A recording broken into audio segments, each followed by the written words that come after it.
Oi, achei Eu já tinha você. achado você. Boa tarde, tá se Eu estava te cuidando, Leda? achando. Tudo bem? Tá se Tudo- cuidando? Eu estou trancado dentro de casa já há Isso. 71 dias. Olha isso. Eu tô mais ou menos nessa mesma época, mas se Quem cuide que você é diria? preciosa. Ah, imagina, Ciro. Que coisa isso, né? Quem Que diria que a coisa, gente ia viver esse que coisa. momento louco, É, né? impressionante. Trancados em casa. Vamos lá. Eu vou falar, vou começar pelo livro, né? Pelo Projeto Nacional. Combinado. Eu Tá. soube que já está entre os mais vendidos, o mais vendido da Amazon. É o mais, é. O mais, ainda nem saiu, né? Muito É. bom isso. Projeto Nacional Dever da Esperança. Podemos ter esperança? Devemos ter esperança?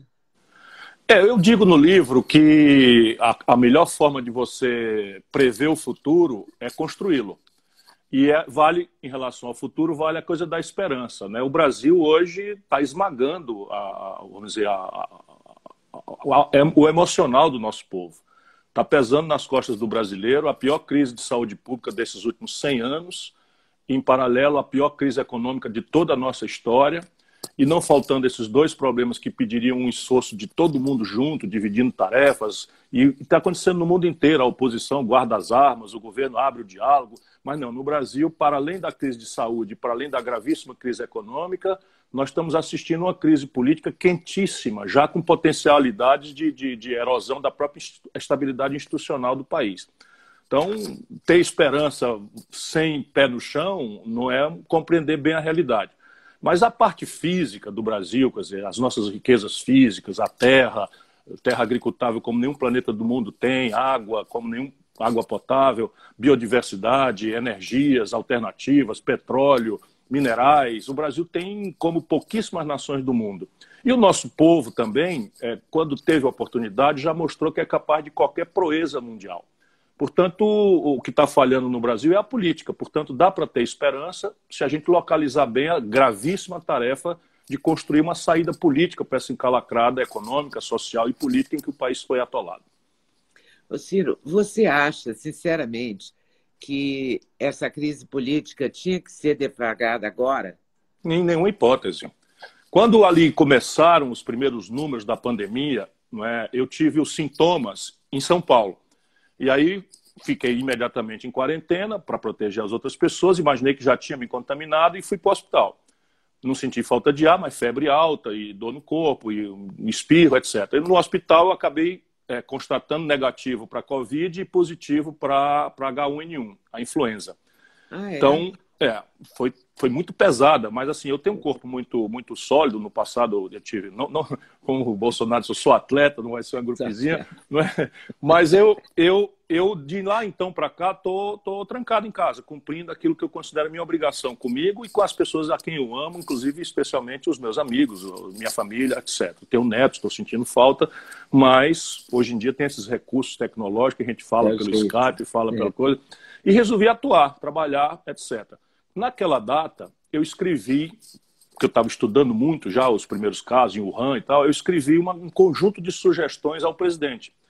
E fiz chegar a ele, um conjunto de sugestões assim, porque eu achei, bom, uma epidemia dessa projeção, todo mundo agora tem que deixar a briga de lado e ajudar. Que nada. O que nós estamos assistindo é uma puxada de briga de graça, sabe? 3 ministros da saúde em 45 dias, no meio de uma pandemia.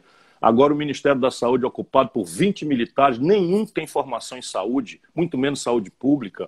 Confusão com o Supremo Tribunal Federal, confusão com o Congresso Nacional, o presidente todo dia dando sinais opostos àquilo que é preciso fazer. Nunca ouvi falar na minha vida político da televisão recomendando remédio, e aí de repente se cria o partido a favor do remédio, o outro partido contra o remédio, sabe? Eu nunca imaginei na minha vida que numa hora como essa... Nem eu. Pois é. Então, o que a gente pode fazer é continuar com esse espírito de colaboração, mas endurecer na pressão para que as coisas sejam feitas. E hoje o que é que nós temos que fazer? Nós temos que testar.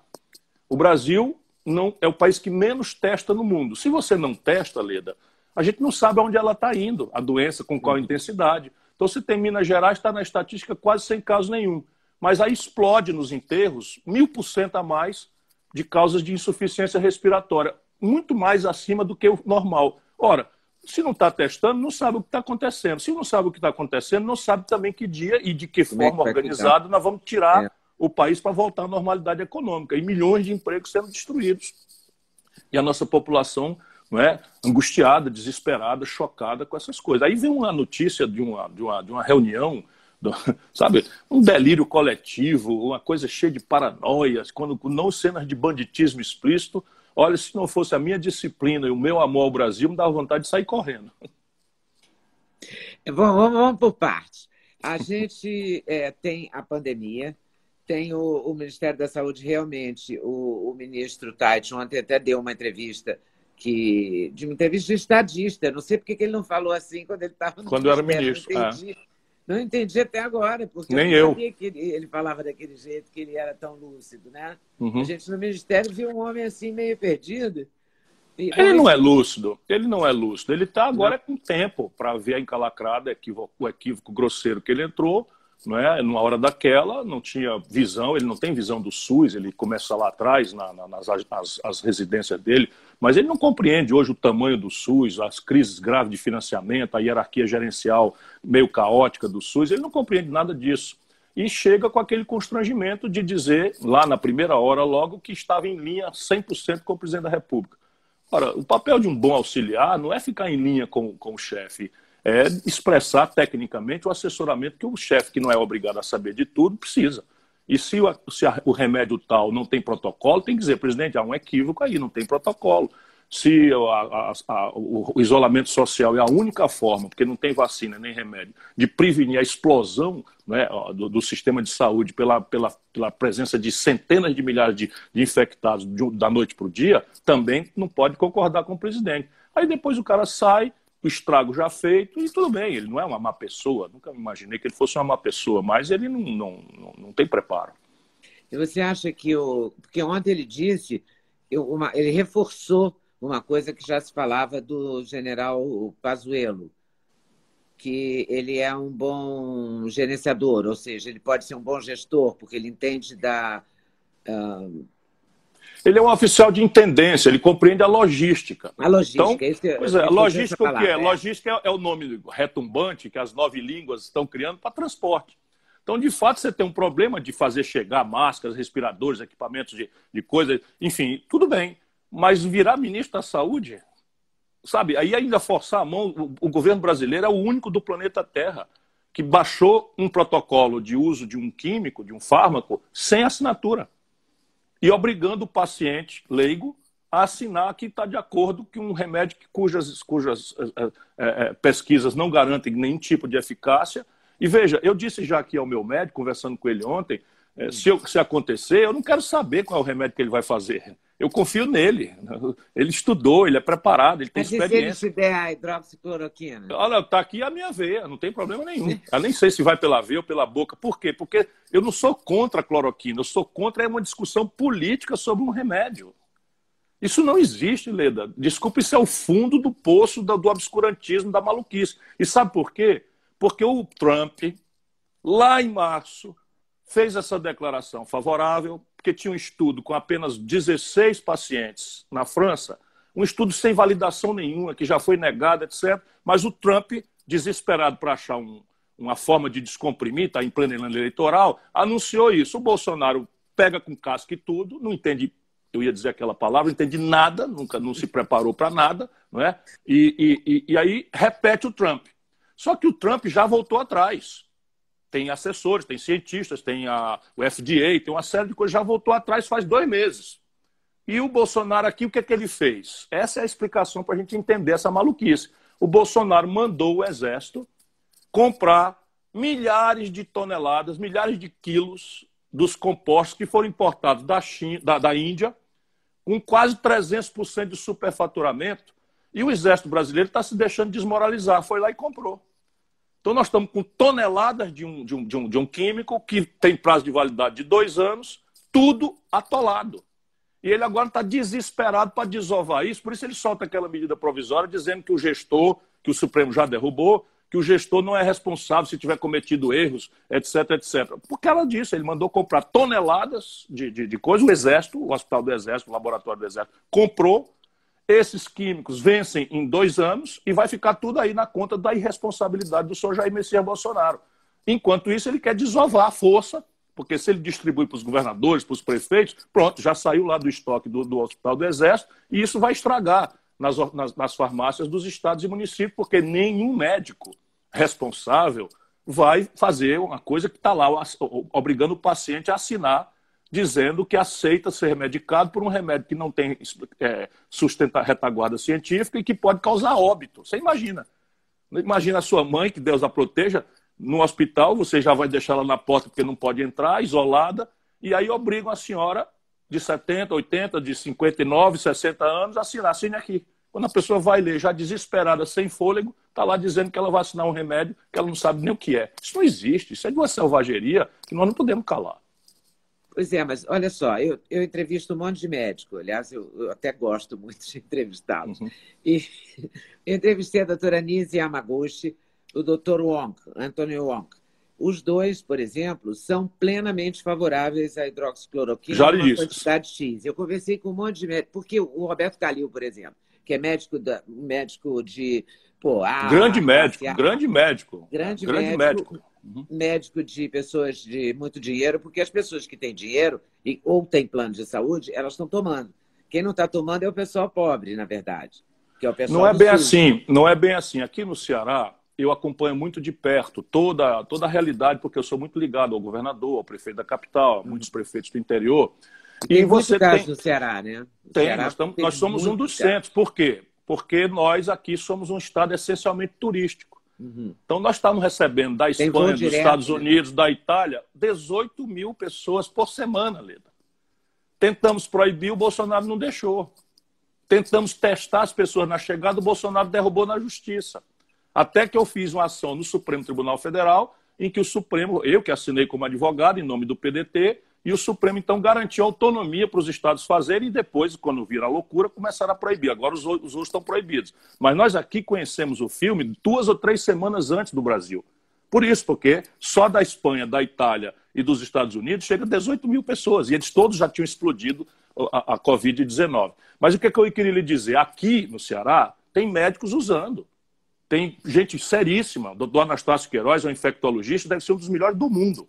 Salvou minha vida quando eu tive dengue, né? E só para você ver o nível de seriedade científica, de correção e tal. Ele acha que é bom, em certas circunstâncias e combinado com outros químicos e tal. O que é que nós fazemos aqui? Nós proibimos, nós recomendamos, nós não fazemos nada, nós respeitamos a autonomia do médico. Tá. É só isso que eu estou dizendo, não sou então, contra. Você acha que se o médico receitar, a pessoa evidente, pode tomar e tudo bem? É evidente. Agora, o que é que está acontecendo? O Ministério baixa um protocolo determinando a utilização ainda precoce. Aqui eles estão usando em casos extremos, associado com outros antivirais, e em qualquer circunstância, as pessoas têm que ser monitoradas, porque a cloroquina, de fato, provoca efeitos colaterais muito graves. Isso é um remédio antigo. Quem conhece o Brasil como eu conheço muito bem o Brasil. Todo mundo na Amazônia tomou cloroquina, porque é o remédio para malária, é o único. A minha mãe tinha artrite reumatoide, tomou cloroquina. Percebe? Quem tem lúpus, que é uma doença imunodeficiente, também toma cloroquina. O que acontece quando o político vai para a televisão e fala isso? O povo foi em massa nas farmácias e comprou cloroquina e tem gente morrendo. Porque lá no hospital, não, o cara está monitorado, está vendo a tensão, não é? a pressão sanguínea, está vendo o batimento cardíaco e está com socorro imediato. Então o médico sabe o que está fazendo. E é isso que eu estou pedindo ao povo brasileiro, né? E aos políticos. Tenham vergonha na cara, deixa os profissionais da ciência orientar. Se eu for para o hospital, brinquei com o meu médico ontem, o senhor manda na minha veia o que o senhor achar que deve. Porque eu sei lá disso, eu nunca estudei isso. Nem me conte. Nem me conte. Bom, se a gente for, na hora que você quase falou um palavrão, você pode falar palavrão aqui. Aqui é que nem na reunião do Ministério, pode falar palavrão. Até que numa entrevista para uma dama, você não deve pela dama, não é? Mas palavrão não é o problema maior daquela reunião. Aquela reunião ali me apavorou foi por um punhado de coisas que são criminosas. Né? Você, por exemplo, dizer que tem um serviço particular de informação do presidente da República. E ele ainda dá exemplos. Ele diz assim, tem um capitão de infantaria no Ceará. Ora, peraí um pouquinho. Então, um capitão de infantaria do Exército está fazendo chegar relatos de informação para o presidente da República quebrando a cadeia de comando dele. Isso é o último limite de você criar uma Gestapo. Então tem que armar todo mundo. Leda, o revólver mais barato nacional, mais barato, custa R$ 3.500.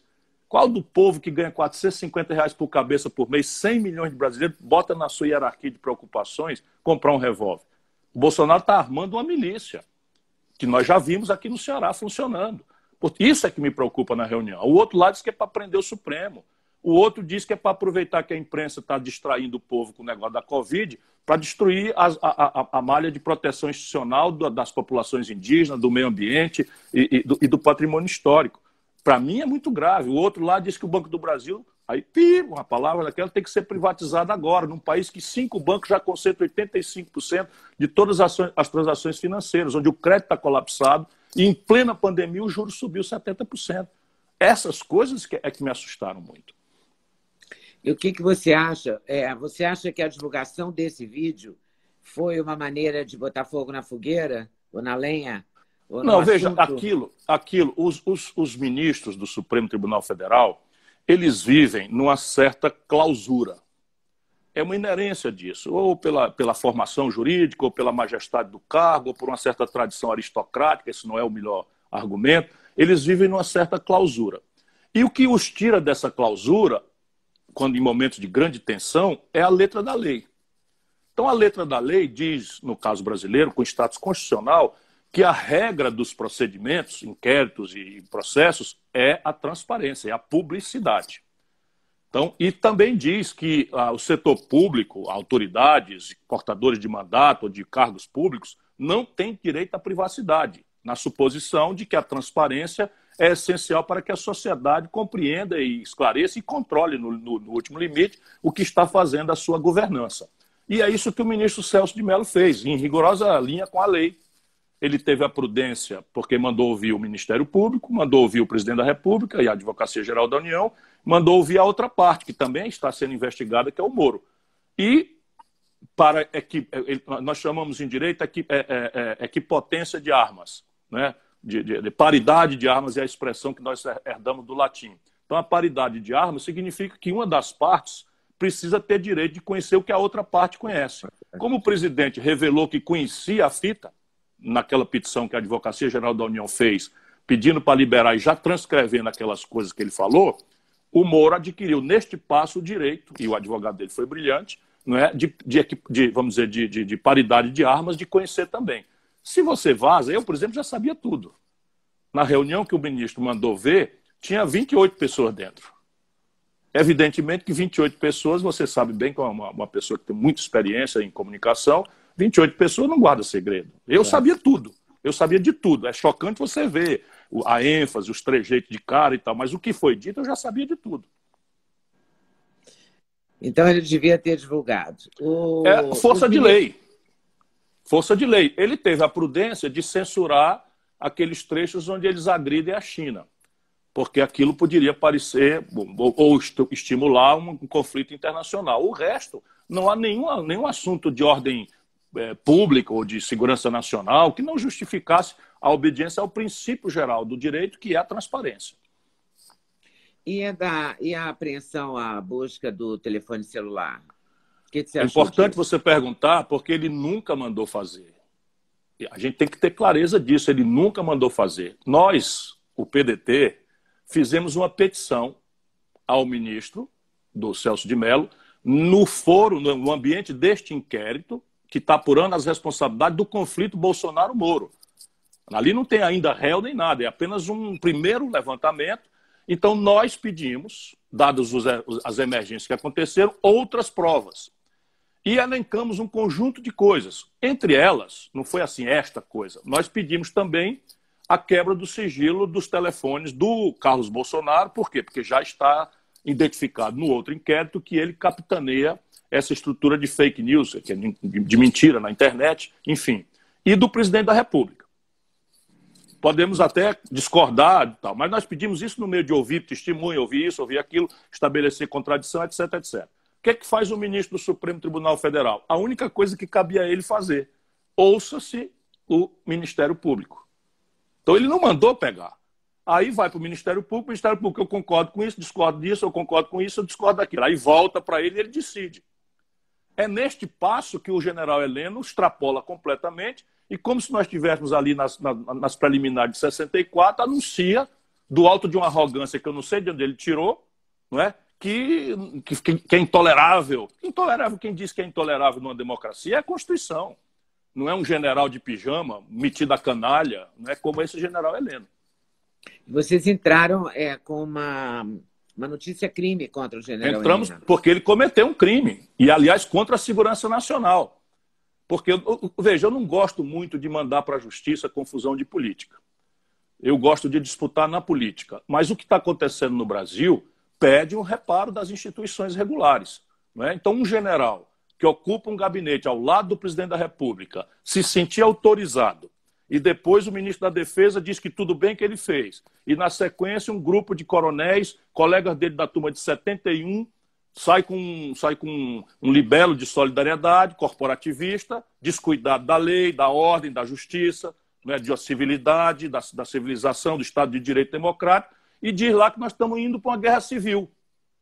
Se nós não pusermos um basta nisso, eles vêm um dia, levam a nossa flor e a gente não diz nada. No outro dia eles vão lá e pisoteiam o jardim, e nós não dissemos nada. E vem um dia eles arrancam a nossa voz e aí a gente já não pode mais dizer nada. E nós vamos dizer. E, portanto, ele vai responder, porque está na Lei de Segurança Nacional, que, aliás, deve ser uma lei que ele gosta muito, não é? Que é crime contra a segurança nacional atentar contra a autonomia e o regular funcionamento de um poder da República. Ô Ciro, a Câmara não abriu mão dos salários, não abriu mão do fundo eleitoral, a Câmara dos Deputados, né? De novo. O que você acha disso? Hein? Você acha que eles estão realmente empenhados? Está todo mundo pensando no seu umbigo ou as pessoas estão pensando no Brasil? Não, a Câmara tem prestado relativamente um bom serviço nessa crise. Deixa que eu lhe diga por que eu estou afirmando isso. Não é? O presidente pediu o decreto de calamidade pública, eles votaram isso em 72 horas remotamente. Foi a primeira vez na história do Brasil, né, e conseguiu-se um quórum de quase a unanimidade. Ninguém ficou contra, todo mundo ajudou, nós votamos a favor, que somos oposição dura ao Bolsonaro. A Câmara votou, o Bolsonaro queria dar R$200, porque o Guedes não conhece o Brasil. Então propôs ali R$200 de ajuda, a gente sabia que não ia dar, fizemos ali um ida, volta e tal, mas muito rapidamente a Câmara, o Congresso Nacional, levou para R$600 em 3 vezes, podendo chegar a 1.200 se for mãe de família. Não é? A Câmara aprovou um fundo de crédito com aval solidário, que até hoje o presidente não sancionou. Portanto, naquilo que é essencial para o enfrentamento, é preciso que a gente reconheça que o Congresso Nacional Brasileiro tem estado em linha, tem cooperado, tem ajudado. O outro problema, que é uma certa alienação histórica, não é, dos políticos brasileiros em relação à vida real do nosso povo, a gente deve discutir em outro contexto, porque, Leda, vamos dar aqui, o que nós vamos precisar para enfrentar essa pandemia, sob o ponto de vista de saúde pública, de crédito, de socorro a estados e municípios, se aproxima de 450 bilhões de reais por aquilo que já está mais ou menos anunciado que nós vamos fazer. Todo o fundo eleitoral que financia a democracia são 4. Podia cortar? Podia. Agora, 450 bilhões em relação a 4, isso serviria como, vamos dizer, um elemento simbólico de solidariedade, e eu não desconheço esse aspecto simbólico. Mas trata-se de uma grosseira enganação ao nosso povo sofrido imaginar que é isso que faz. Não é? Os generais tiveram um aumento, o Bolsonaro deu um aumento de 22 para 35 mil reais. Percebe? Então tem toda essa falácia. Agora na reforma da Previdência. Agora na reforma da Previdência. Mas semana passada o Bolsonaro deu um aumento exorbitante para a Polícia Militar do Distrito Federal, que é paga pela União Federal, que já são dos melhores salários. Eu não estou contra melhorar o salário de ninguém. A minha vida toda é lutar para que as pessoas sejam decentemente remuneradas. Eu estou só dizendo o exemplo contraditório, não é, de você criar uma onda que gera uma animosidade contra o poder democrático, porque o deputado que está lá foi votado. Esses generais, nenhum deles foi votado. Esses juízes, ministros, nenhum deles foi votado. Agora, os parlamentares são, vamos dizer, a representação. Eu, mais do que ninguém, sei das deformações. Elitismo, corrupção, mentira, prometem o que não vão fazer na véspera de eleição, e depois vão para lá e faz tudo o oposto. Eu vi por dentro. Conheço bastante bem essa gente toda. Aliás, eu fui contemporâneo do Bolsonaro. O Bolsonaro metia a mão, Leda, no dinheiro da gasolina do gabinete dele. Roubava com funcionário fantasma assinando recibo, botava o dinheiro no bolso. Todo mundo sabe disso. Eu falo toda hora, ele não me processa porque sabe que eu provo isso muito fácil. Percebe? E aí ficar agora com esse deformado, ficar fazendo discurso moralista, não, é preciso que a gente tenha muito cuidado. Você está acompanhando o noticiário todo, né? Essa compra de respiradores, e compra respirador, compra ventilador, a China não entrega, no governo do Rio de Janeiro, parece que gastaram 56 milhões, pelo que eu li, com um garoto de 19 anos que ia entregar os respiradores, que nunca entregou e desapareceu. Eu sei que o Rio é especial, porque lá acontece de um tudo, né? Tem até gente presa já por conta do que eu vou chamar, entre aspas, de coronão, porque já teve o mensalão, o petrolão, e está rolando uma confusão agora que vai se chamar coronão ali na frente. Santa Catarina está com problemas. Dizem que Fortaleza também, não sei se você confirma isso. Não, hoje... Mas existe um monte de confusão com essas compras de respiradores e esse dinheiro que no estado de emergência, sei lá como é que chama, pode usar, né? Sem licitação. Sim e não. Vamos lá. Ladrão é para ser preso. Em qualquer circunstância, ladrão é para ser preso sem dó e nem piedade. E se esse ladrão está aproveitando uma pandemia, não é? Está aproveitando um drama de saúde pública sem precedente para roubar dinheiro do povo, esse tem que ser preso com muito agravante. Portanto, está aí a minha opinião concreta sobre este ou qualquer outro episódio. Eu ficaria profundamente indignado se eu soubesse que qualquer pessoa, na minha circunstância ou mais perto de mim, aceitou, ou por omissão ou por ação, se envolver em qualquer tipo de pataquada. Mas a gente precisa, de novo, como é que a gente faz? Numa pandemia, numa emergência, existe na lei de licitações a possibilidade de você dispensar a exigibilidade, alegando justamente isso, epidemia. Mas isso quer dizer o seguinte, você está dispensado de prazos burocráticos, que às vezes levam 90 dias, 120 dias. Aí, se você tiver incidente judicial, leva 6 meses, leva 1 ano.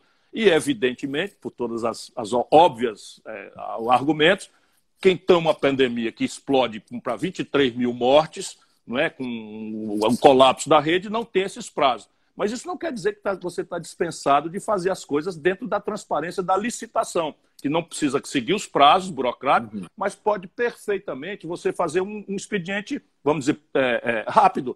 Faz um leilão não tá reverso. Proibido ser honesto, não, né? Não, exatamente. Não, faz um leilão reverso. Faz um leilão reverso. Hoje tem internet, você faz na internet. Atenção, Fortaleza vai comprar respiradores. Bote preço e bote prazo, que quem tiver o melhor prazo com o melhor preço leva. E foi o que foi feito em Fortaleza. Uma das pessoas que ganhou, são muitos, centenas de respiradores, mas um dos que ganhou, é uma firma de São Paulo, ganhou por causa do prazo. Ganhou por causa do prazo, porque a urgência se impõe, não é? Não ganhou por causa do preço, porque o preço estava mais ou menos todo mundo igual. Ganhou por causa do prazo. Quando foi semana passada, não entregaram. Não cumpriram o prazo. A prefeitura distratou, desfez o contrato e exigiu o dinheiro de volta, porque eles estão exigindo dinheiro na frente para fazer, inclusive a China. E isso foi o que aconteceu em Fortaleza. Resultado prático. Nenhum centavo federal.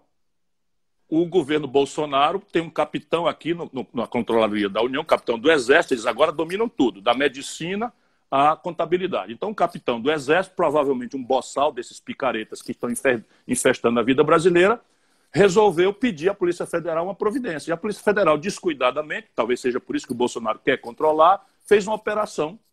Só que não tem um centavo do governo federal nessa compra. O que transforma tudo isso em nulidade jurídica, percebe? Se houvesse uma deformação, não seria a Polícia Federal. Por quê? Porque não tem um centavo federal, nem a Controladoria da União. Politicagem rasteira. Sendo que a Fortaleza não perdeu nenhum centavo e os respiradores aqui não tinham chegado. Então, porque eu estou mantido, não chegaram os respiradores. Essa foi a razão do distrato. Agora, o Bolsonaro comprou por 3 vezes o valor da cloroquina. Eu não estou dizendo que o Exército roubou nisso. Por quê? Porque nessa demanda maluca, todos os insumos de medicina explodiram de preço. É a selvageria do livre mercado. Então, a lei de economia popular permite você reprimir isso, mas o Bolsonaro comprou toneladas de cloroquina, o Exército brasileiro comprou Não é? E eu não quero crer que tenha O sido um insumo que você superfaturamento fala, para porque o roubar. Exército fabrica, né, a cloroquina. O laboratório do O Exército laboratório fabrica do porque eles Exército. atuam na Amazônia. E eles usam isso para malária. Mas eles faziam 250, sei lá, 250 mil comprimidos por ano. Passaram a comprar coisa para fazer milhões. E compraram por 3 vezes o preço da mesma empresa que no ano passado vendeu por 200, eles compraram agora por 600. Estou só fazendo a ordem de grandeza aqui dos números. De boa fé, eu não vou dizer que os pandemia militares... não é responsável por essa disparidade de preço? A pandemia não é responsável por isso? Sim. Porque tudo aumentou, né? Claro, a pandemia O álcool gera... gel virou uma coisa quase ouro, né? O álcool gel, que era vagabundo ali na farmácia da esquina. Então, repare, o fenômeno econômico, qual seja, o aumento de preços por uma explosão de demanda, isso todo mundo conhece. O problema é que em lugares onde há governança, e o Brasil não precisa inventar a lei, não, nós temos leis de economia popular em que esses saltos especulativos de preço são ilegais, são criminosos, e você poderia perfeitamente reprimir. É o que não está acontecendo no Brasil. Ô Ciro, você acha que o Bolsonaro não acertou em nada do que ele fez até agora? Antes da pandemia... Era um acerto? O Mandetta, por exemplo, era um acerto? Não, eu vinha em oposição. O Mandetta não... Olha, em março, o Bolsonaro, ali no princípio, o Bolsonaro criou uma comissão, que é o que todo governo faz. Faz uma reunião com os governadores, ele não fez, faz uma reunião com a representação dos prefeitos e cria uma força-tarefa e um plano. Então, eles fizeram em cima da perna, coordenado por um general. Porque tudo é assim agora. O general controlando e não o ministro da Saúde. O Mandetta aceitou. Naquele plano, nada praticamente, ou saiu muito pouco do papel. Então, o Brasil é o país que menos testa no mundo. E se você não testa, e ali no plano tem uma promessa de 2 milhões de testes. Aliás, chegou a você falar em 20 milhões de testes. 20 milhões de testes. O Nelson Tait, quando chegou, falou em 46 milhões. Pois é. Pois bem, nós não fizemos 500 mil ainda. Não fizemos sequer 500 mil. É o país que menos testa no mundo. Se você não testa, você não conhece o tamanho do problema e nem pode planejar nada, nem o enfrentamento da pandemia, muito menos a saída. Né? Porque se a gente faz uma coisa organizada, 15 dias de lockdown, o Brasil tinha repetido a experiência chinesa. Não tínhamos celebrado essa tristeza, né, do luto de tantos mil brasileiros. Nós vamos para 80 mil pessoas mortas, porque perdemos a batalha. 80 mil? O último número que eu rodei... 23 mil ontem. Não, 23 mil é o que já temos. Eu estou dizendo que o Brasil... Existe um modelo que as universidades brasileiras, adaptando um modelo do Imperial College, que a essa altura a estatística vai ficando mais segura. Então, as simulações de ontem, desse modelo, é que o Brasil vai ter entre 82 mil e 100 mil pessoas mortas. E isso não precisava ser assim.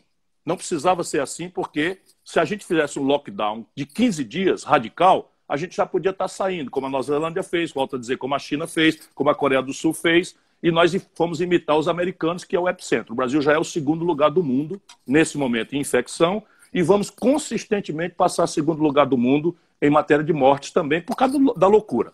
Prometeram ali criar 2 mil leitos de UTI. A última vez que eu avaliei, tinha 400 leitos entregues. O hospital de campanha da União Federal, nenhum está pronto, nenhum leito. Olha o que eu estou dizendo para você. O Bolsonaro foi visitar um hospital em Goiás, no interior de Goiás, aquele hospital ainda não opera. Em Roraima, está lá pronto o hospital, toda a casca, a estrutura, que o Exército que montou, mas não tem equipamento nem gente. Então, é um desastre. Também.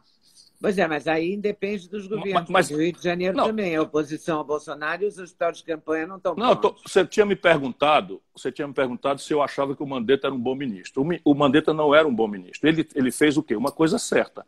Ele ficou em linha com a ciência nesse assunto específico que é o isolamento social.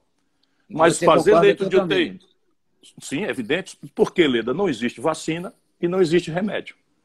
No Brasil... Ainda quando o Mandetta estava lá, nós chegamos à maior velocidade de contaminação do mundo. Cada brasileiro contaminado, tendo ou não tendo sintoma, estava contaminando até 3,5, estatisticamente, né, pessoas. Isso está caindo já, mas ainda estamos numa curva para cima. Porque a curva só muda quando, estatisticamente, um contaminado contamina menos de um. Quando fica 1 para 1, ela estabiliza. Isso tudo eu estou estudando, estou aqui trancado em casa, eu leio os relatórios, vejo as experiências todas. Quem mandou trancar em você, né? Eu quero ajudar, Agora, eu quero ajudar. Então, o Brasil ainda está numa curva para cima. E não tendo teste, está tudo muito subnotificado. Muito subnotificado.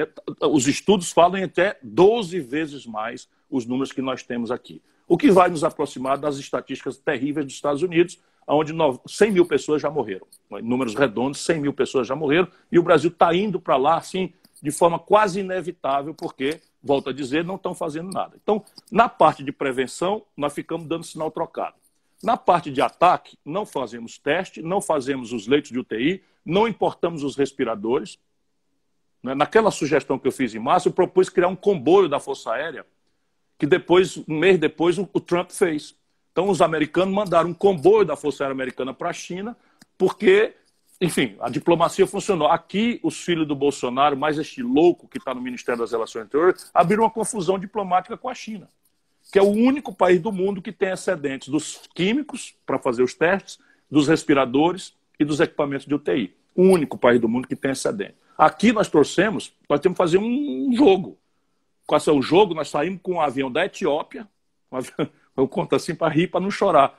Alugamos um avião da Etiópia, esse avião da Etiópia saiu pingando no rumo da África, escolhendo qual país onde ele ia se abastecer, para os americanos não tomarem os respiradores do Ceará.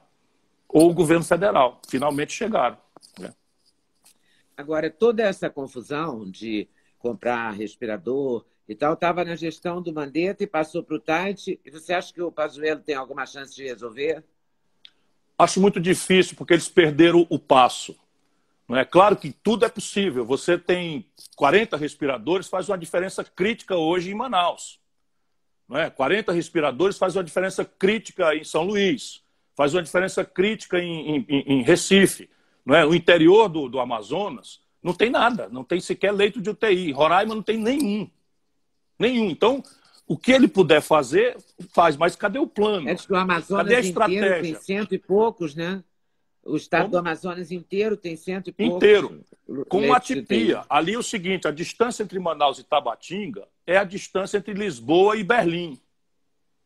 Sabe? Você atravessa, ou mais ainda, deve ser a distância entre Lisboa e Moscou. Então, lá na cabeça do cachorro, sabe, não tem nada, não tem um leito de UTI. Essa é a tragédia do Brasil. Não é? E a gente não tem um desgoverno. E como resolver isso? Olha, são determinadas obviedades. Ou você faz aqui no Brasil, não é, uma reconversão industrial de emergência. Vamos lá, a Embraer está produzindo respiradores. Portanto, e está fazendo isso por uma ONG, que até a última vez que eu conversei com esse pessoal dessa ONG, o governo federal não tinha ajudado, nem nenhum estado tinha ajudado. Mas eles pegaram lá, desenvolveram um respirador e está lá a Embraer produzindo. Vão produzir, sei lá, 600, 800. E eu acho que você fazer isso no Brasil, você já tem. A Universidade Estadual da Paraíba desenvolveu o respirador. A Anvisa, não sei se já homologou, porque também é tudo a passo de carga do manco. Essa gente não se ligou no problema. Então, ou você faz isso, uma reconversão industrial de emergência, né? Pega ali uma indústria metalmecânica ou eletroeletrônica de Manaus, que faz celular, e faz eles se converterem em produção de coisas. Também os americanos fizeram. Alguns lugares fizeram. A Inglaterra puxou fez uma chamada pública, um edital para empresas privadas de outro tipo de coisa, até indústria automobilística, para produzir respiradores. O Brasil não tem plano para isso, não tem o mapa, não identifica quem fez, quem não fez, quem é capaz de fazer. Se é assim, a gente tem que importar. E aí vamos cair no seguinte, os americanos proibiram qualquer exportação de insumos enquanto eles estão com a epidemia. O Reino Unido proibiu. A Alemanha proibiu, a Itália proibiu, que são os países tecnologicamente mais sofisticados que têm autonomia tecnológica para produzir, que o Brasil abriu mão de ter. Pois bem, só tem um país do mundo que tem excedente, a China. E aí a China trata isso em cima da mesa como uma coisa comercial. Quem dá mais leva. Então, aqui no Nordeste, nós importamos 400 respiradores lá em março e o avião, por isso que nós mudamos o caminho, o avião da China veio e fez um pouso em Miami para abastecimento. Sabe o que os americanos fizeram? Foram lá e tomaram os respiradores. E indenizaram a China com dinheiro maior do que a gente já tinha pago. Então, e aí, veja bem, como é que você compensa essa lógica? Aí ficou por isso mesmo? Vocês perderam Eles devolveram o dinheiro, não, devolveram o dinheiro. Devolveram. Mas e aí você vai reclamar? Eles dizem assim, não, livre comércio. Pagaram mais. Como é que você resolve isso? Com diplomacia. Um regime de preferências comerciais, uma história. O que é que faz o governo Bolsonaro? Hostiliza a China de graça. De graça. Abriram uma confusão e nós vimos eles dizendo, eu conheço muito a cultura chinesa. Olha, isso vai causar problema. Olha, isso vai causar problema. Esses insultos, essas agressões vão causar problema. Sabe o que eles estão fazendo? Estão desfazendo regimes de preferência de compra de soja. E comprando, sabe de quem? Dos americanos. Isso, esses caras estão destruindo o Brasil.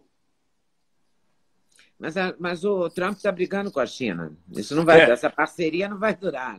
Ah, mas essa é uma briga que eles podem ter, porque por baixo dos panos, como eles sempre fizeram, eles estão trocando figurinha.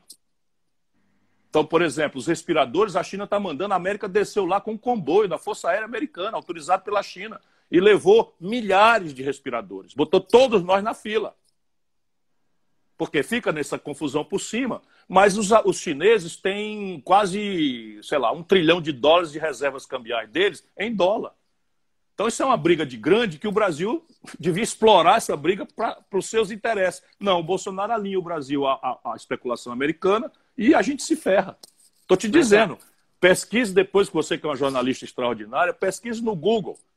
1 milhão de toneladas de soja, eles resolveram desfazer a compra no Brasil e comprar dos Estados Unidos. Agora. Eu conversei com a ministra Tereza Cristina e ela disse que as exportações do Brasil estão indo muito bem. Quer dizer, na verdade, não tem nenhuma. Não diminuiu em nada, até aumentou um pouco. E ela ganhou outros países, tipo Vietnã, Malásia e tal. Ela está enganada. Ela muito precisa nesses números. Ela está enganada. Você acha que ela está errada? Ela está enganada. Ela está enganada e talvez ela tenha lhe falado quando não tinha ainda havido essa última compra. Mas as exportações brasileiras vão mal, não é por causa dela, nem por causa disso especificamente. É porque os preços dos produtos tradicionais despencaram. Então o Brasil está com as contas externas em pandareco também. Olha o tamanho da crise econômica que essa gente está produzindo. Daqui para setembro eu estou absolutamente angustiado, porque ainda é tempo da gente prevenir alguma coisa. Mas o que está se desenhando para o Brasil daqui até setembro é uma tragédia que nunca ninguém ouviu falar nada parecido. Como assim? O que você acha que vai acontecer? Veja, a ajuda que está aprovada é abril, maio e junho. Uhum. Eles estão falando que topam dar R$200. O faturamento... As 600 vão até junho, né? Junho. Então, o faturamento das empresas... O faturamento das empresas, se a gente tomar pela indicação da arrecadação, está caindo ao redor de 38%, na média. Então você tem aí uma explosão de uns 8 a 10 milhões de desempregados.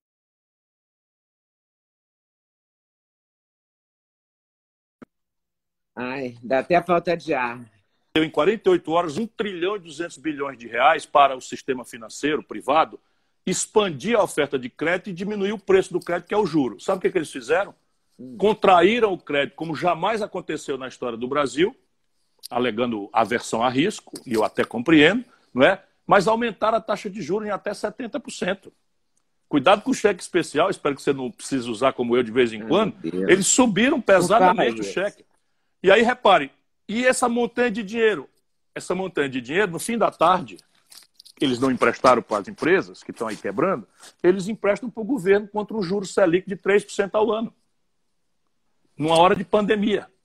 Percebe? Com prazo de 4 dias. Então, esse é um país sangrado. A elite brasileira não acordou para o tamanho do abacaxi. Então, se você pegou, quando a pandemia começou, você tinha 5 milhões e 500 mil empresas já inadimplentes a caminho da falência. Isso vai dobrar para 10 milhões de empresas. Nós tínhamos fechado 13 mil indústrias entre o desastre do governo Dilma, PT, e a posse do Bolsonaro. Já com o primeiro ano de Bolsonaro, né? Isso vai multiplicar. Tinha 13 mil indústrias fecharam, imagine o que vai acontecer com a pandemia. 63 milhões e 700 mil brasileiros, antes do coronavírus, estavam com o nome sujo no SPC. Vocês imaginam o que vai acontecer agora com a população que perdeu a renda, que está perdendo o emprego, etc. O que vai acontecer com o crédito? Então é um cenário, sabe? E os preços dos produtos tradicionais brasileiros, minério de ferro, soja, boi, enfim, proteínas vegetais, proteínas animais e petróleo, despencaram. Minério de ferro, tudo despencou. Então você tem uma confusão externa que vai pesar sobre o dólar, há uma inflação represada, porque é um custo, essa inflação ela não pode ser repassada, porque a depressão econômica sem tamanho, isso vai virar quebradeira de empresa. Ou seja, é um cenário muito grave, muito grave. Vai ser a maior crise de todos os tempos no Brasil. Sem nenhuma dúvida. No Brasil, nós vamos ter aqui a crise, você vai ver. Mas vai ter no mundo, a crise vai ser mundial, não vai ser só no Isso Brasil. É que eu ia lhe dizer, a crise é mundial. Ser pior, né? A nossa vai ser o dobro. Isso é que eu vou anunciar aqui para você. A nossa vai ser o dobro, porque nós temos todas as condições, as causas da crise global, que é a retração de demanda. Mas o Brasil tem as outras causas estruturais. É mal comparando, é como se fosse um corpo que já tivesse muito mal de saúde e agora está tendo uma parada cardíaca. E o médico está fazendo piadinha lá fora e fumando um cigarro. Me conta uma coisa, Ciro. O que você acha que vai acontecer? Você acha que essa luta que está acontecendo pelo impeachment, esses 36 pedidos de impeachment do Bolsonaro, digamos, uma certa cumplicidade, eu vou usar essa certa, entre aspas, tá? Da imprensa, enfim, toda essa coisa que está acontecendo é para levar o Bolsonaro ao impeachment. Você acha que vai rolar esse impeachment? Hoje não. Hoje o Bolsonaro tem 25% de apoio popular no Sudeste, 30% de apoio popular no Sul, e quem tem esse nível de apoio popular não é possível, não é provável, pelo que eu conheço bem, que os políticos avancem com isso. Mas os políticos estão com isso aí tudo como uma espécie de espada de Damocles. Uma parte querendo comer o fígado do Bolsonaro. E ele está vendendo. Você acha que as pessoas deixam Bolsonaro governar? Acho. Peraí, quem foi que impediu o Bolsonaro de fazer o que quer que ele tenha querido fazer? E se você me disser, o que é que ele propôs até agora que está pendurado? Sabe, não existe vento a favor de quem não sabe o rumo. Qual foi a proposta do Bolsonaro? Olha, eu tenho isso aqui, uma coisa muito boa para o povo brasileiro, e eu quero fazer e ninguém está deixando. O Supremo não está deixando, o Congresso não está deixando, o Ciro Gomes não está deixando. Não existe isso. O Bolsonaro conseguiu a proeza de passar uma reforma da Previdência ferindo o interesse de 84% do povo brasileiro. Não houve uma vitrine quebrada. Ninguém conseguiu essa proeza. Ninguém. Você acha que você conseguiria governar? Não quero dizer que é fácil. Por favor, não me entenda que é fácil. Mas eu governaria o Brasil de uma forma completamente melhor do que ele está fazendo. Sabe o que é o problema do Bolsonaro? É que ele não tem ideia, não tem projeto, não tem equipe, sabe? E vive criando confusão, porque ele reina nessa confusão que mantém excitado, mas o gado dele está se acabando. Porque as pessoas cansam. Sabe, daqui para setembro, você anote aí o que eu estou lhe dizendo, em setembro, o peso da crise econômica real, o peso da crise sanitária real, os defuntos, cadáveres contados de forma amarga que a gente podia evitar, isso daí vai vir para cima do Bolsonaro. Não adianta ele ficar distribuindo culpa, vai vir para todo mundo, mas vai vir especialmente para o líder da nação. Para que ele se elegeu? Ele não se elegeu para ficar puxando briga, confusão toda hora, botando culpa nos outros, o PT, o Lula. Caramba, que dia que ele vai começar? Ou então me respondam, não a você, estou falando os adeptos dele. Qual é a ideia que o Bolsonaro quer fazer o país ter e que alguém não deixa ele fazer? Qual é a ideia? Qual é a proposta do Bolsonaro para o sistema tributário brasileiro? Qual é a proposta do Bolsonaro para a questão da desindustrialização do país? Qual é a compreensão que o Bolsonaro tem da educação pública do Brasil? Ou esse louco que ele botou no Ministério da Educação? Isso é um bandido. Esse camarada não seria, sabe, encarregado aqui no Ceará de ser, sabe, quarto lugar do quinto escalão do oitavo nível. Não tem preparo, é um idiota. Sabe, qual é a proposta de ciência e tecnologia, que é uma essencialidade do Brasil? Como é que o Brasil precisa importar máscara da China? Porque a gente vai continuar assim? Qual é a ideia? Fura meu olho, um bolsonarista fura meu olho com uma ideia. Eu estou doido para... Você me perguntou se ele não fez nada bom, eu ia engatilhando. Antes do coronavírus, eu estava, como vou fazer de novo, fazendo uma iniciativa que chama Observatório Trabalhista. Por quê? Porque eu acho que a política tem que ser feita com inteligência, não com paixão, com ódio, com miudice e tal, que esse lulopetismo introduziu no Brasil, e o Bolsonaro é o produto melhor acabado dessa tragédia que infelizmente tomou conta do país, não é? Uma crise econômica sem precedente, uma roubalheira generalizada, predispôs o povo a essa loucura que nós estamos vivendo. Mas no Observatório Trabalhista eu olho o nível de emprego, nível de salário, nível de inadimplência, arrecadação, números de saúde pública, número de educação pública, etc, etc. Naquele Observatório Trabalhista, antes da pandemia, surgiam duas grandes coisas que o Bolsonaro tinha promovido, ou a circunstância dele. Nem ele sabia. Os homicídios no Brasil, antes da coronavírus, tinham caído pela primeira vez em 12 anos. E eu atribuo ao Bolsonaro. Por quê? Porque aqui no Ceará nós vimos 9% dessa queda no Brasil foi aqui no Ceará.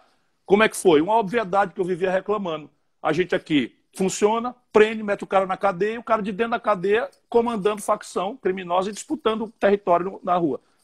O Moro dizia que essa diminuição da violência era uma conquista dele, Moro.